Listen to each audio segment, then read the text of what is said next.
नमस्कार दोस्तों। आज है 20 अक्टूबर और आज के करंट अफेयर्स के प्रश्नोत्तरी कार्यक्रम में आपका स्वागत है। आज का आपका पहला प्रश्न है, हाल ही में कौन सा देश उष्णकटिबंधीय तूफान कोम्पासो की चपेट में आया था? इसका पहला ऑप्शन है जापान, दूसरा ताइवान, तीसरा गलती से ऑप्शन टाइप हो गया है जापान और चौथा फिलीपींस। इसका सही उत्तर होगा फिलीपींस। उष्णकटिबंधीय तूफान कोम्पासो ने फिलीपींस में प्रभावित किया और इसके कारण कम से कम 19 लोगों की मौत हो गई है। फिलीपींस में 14 अन्य लोगों के लापता होने की खबर है। इसने हांगकांग और वियतनाम को भी पार किया और नुकसान पहुंचाया है।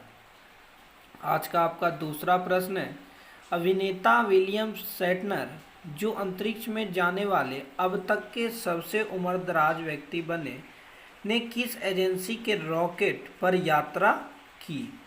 इसका सही पहला ऑप्शन है बोइंग, दूसरा ऑर्बिटल साइंस, तीसरा मेड इन स्पेस और चौथा ब्लू ओरिजिन। इसका सही उत्तर होगा ब्लू ओरिजिन। अभिनेता विलियम शेटनर ने एक सब ऑर्बिटल ट्रिप पर ब्लू ओरिजिन रॉकेट पर उड़ान भरी और 90 साल की उम्र में अंतरिक्ष में जाने वाले सबसे उम्रदराज व्यक्ति बने। ब्लू ओरिजिन ने अपनी दूसरी पर्यटक उड़ान भरी। शेटनर फुली ऑटोमेटेड न्यू शेपर्ड अंतरिक्ष यान में सवार 4 यात्रियों में से एक थे। इन 4 अंतरिक्ष यात्रियों ने अंतरिक्ष की अंतर्राष्ट्रीय स्तर पर मान्यता प्राप्त सीमा से ऊपर की यात्रा की, जिसने कर्मन रेखा के रूप में जाना जाता है, जो पृथ्वी से लगभग 100 किलोमीटर ऊपर है। आज का आपका तीसरा प्रश्न है, डॉक्टर एपीजे अब्दुल कलाम प्रेरणा स्थल का उद्घाटन किस शहर में स्थित नौसेना विज्ञान और प्रौद्योगिकी प्रयोगशाला में किया गया है? इसका पहला ऑप्शन है गांधीनगर, दूसरा लखनऊ, तीसरा हैदराबाद, चौथा विशाखापट्टनम। इसका सही उत्तर होगा विशाखापट्टनम। नौसेना विज्ञान और प्रौद्योगिकी प्रयोगशाला विशाखापट्टनम में डॉक्टर एपीजे अब्दुल कलाम प्रेरणा स्थल का उद्घाटन किया गया। इसका उद्घाटन भारत रत्न डॉक्टर एपीजे अब्दुल कलाम की 90वीं जयंती के अवसर पर और आज़ादी का अमृत महोत्सव मनाने के लिए किया गया था। एनएसटीएल रक्षा अनुसंधान एवं विकास संगठन की प्रमुख नौसैनिक अनुसंधान प्रयोगशाला है। आज का आपका चौथा प्रश्न है, विश्व दृष्टि दिवस 2021 की थीम क्या है? इसका पहला ऑप्शन है लव योर ड्रीम्स, दूसरा ऑप्शन है लव योर फैमिली, तीसरा ऑप्शन है लव योर रेटिना और चौथा ऑप्शन है लव योर आइज। का सही उत्तर होगा लव योर आइज। विश्व दृष्टि दिवस प्रतिवर्ष अक्टूबर के दूसरे गुरुवार को मनाया जाता है। इस वर्ष यह दिवस 14 अक्टूबर को मनाया गया।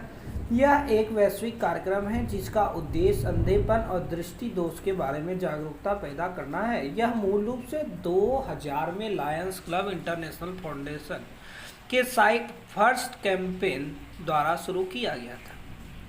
आज का आपका पांचवा प्रश्न है, our future is at hand, let's move forward together 15 अक्टूबर को मनाए जाने वाले किस विशेष दिवस की थीम है?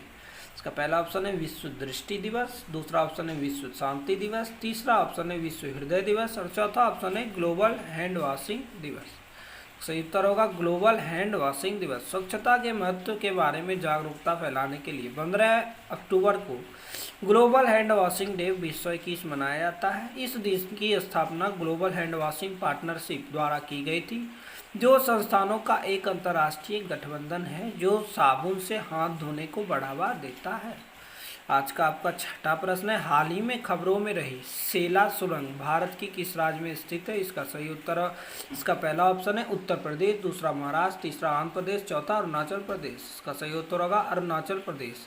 रक्षा मंत्री राजनाथ सिंह ने हाल ही में अरुणाचल प्रदेश में सेला सुरंग के अंतिम सफल विस्फोट में वर्चुअली भाग लिया। इस सुरंग का निर्माण जून 2022 तक पूरा होने की उम्मीद है। सेला सुरंग के 13,000 फीट से अधिक की ऊंचाई पर दुनिया की सबसे बड़ी 2 लेन वाली सुरंग होने की उम्मीद है। इसका निर्माण कार्य सीमा सड़क संगठन BRO द्वारा किया जा रहा है। यह सुरंग सेला दर्रे से होकर जाती है और अरुणाचल प्रदेश के माध्यम से चीन की सीमा तक की दूरी को 10 किलोमीटर तक कम कर देती है।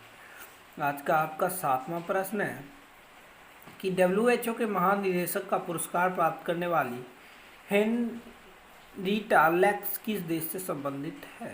इसका पहला ऑप्शन है चीन, दूसरा रूस, तीसरा भारत, चौथा अमेरिका। इसका सही उत्तर होगा अमेरिका।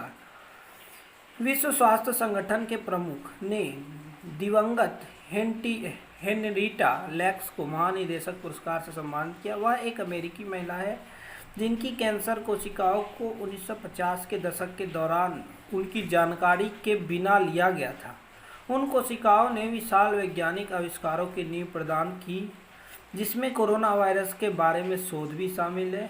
हेनरीटा लैक्स के पहले 2 अक्षरों से व्युत्पन्न हेला सेल लाइन ने मानव पेपिलोमाई वायरस टीकों के विकास में मदद की।